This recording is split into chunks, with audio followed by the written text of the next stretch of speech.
I think what excites me most is just the depth that we have in the roster, and just that each one player brings a different dynamic to the team and different strength to the team. None of our middles look alike. Our outside hitters have different preferences that they like for sets, and I think that when we match up against teams, we're going to be able to put up lineups that are able to capitalize on those strengths and create strengths against weaknesses. And without a depth of roster and without players that really you can use them in their strength and not just push them into whatever offense you want to run into, it really helps make a team that looks different every time you play. And I think that's going to surprise a lot of teams, because when they play us the second round of the conference, they're not going to see the same team that they played first round of the conference. Well, I'm glad that you used, Carol, the word capitalize, because that's exactly what we need to do. We need to capitalize on defense. We need to win defensively so that our offense can find those hittable moments. We want our players to play 90% above the clavicles and be able to create opportunities for themselves and work together to gel. We are not on the court with them, and we can't make everything happen from the sidelines. So it's going to be essential for them to make it happen within themselves and show you a different Cougar team than you've ever seen.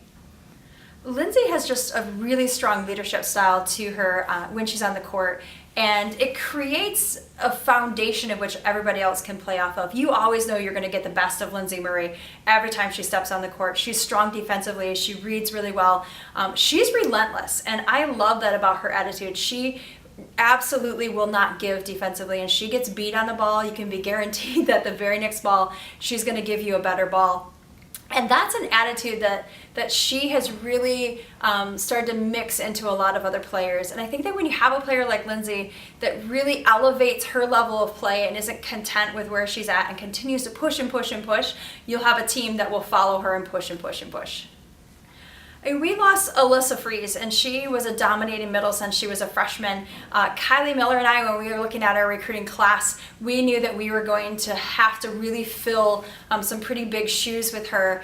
And so we brought in two middles, Olivia and Courtney, knowing that they were going to have to step into leadership roles in the middle very early. And we were really looking for players that were mentally tough. And we've watched them in practice the last week and a half, and they're going to be able to not only sustain as middles as freshmen, but they're going to dominate because they have a mentality that just doesn't stop. I mean, they absolutely do not give. I kind of call them my junkyard dogs, because they literally will go after every ball and make balls that you wouldn't think could be put down on the other person's court. We also have two very versatile outsides that can swing to either left or right side, and that's in Leah Rose and Haley Haddad. And they are learning to be comfortable in the uncomfortable, because they're used to hitting outside and they're being asked to switch to the right side. As we've discussed, the right side is becoming a new power position, and it's not just out there for blocking, it's there for attacking as well. So they are learning to adjust to that as well. Yeah, we're also adding some defensive depth in Kaylee and Rachel. Rachel's a freshman. Kaylee is transferring into our program this year and started with us in the spring.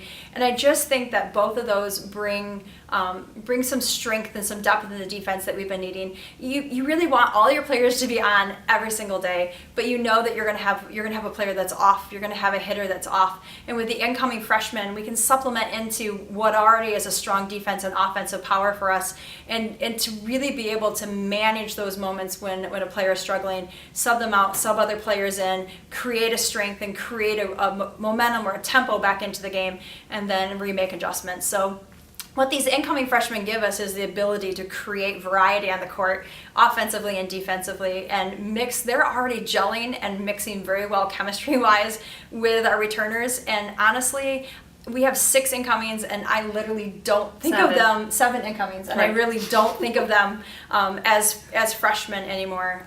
They are functioning like upperclassmen. One of the reasons that we failed to mention the 7th is because she's one of our greatest leaders already. Gabrielle Hilliard, she is phenomenal. She has so much grit and so much gusto on the court as a setter. It's unbelievable. And she's learning to run the floor and take charge, but she also leads with hustle before anything else and with attitude before anything else. Gabby already leads with a maturity that is uncommon in incoming freshmen. That's how if you're going to have a freshman setter, that's how you want them to function.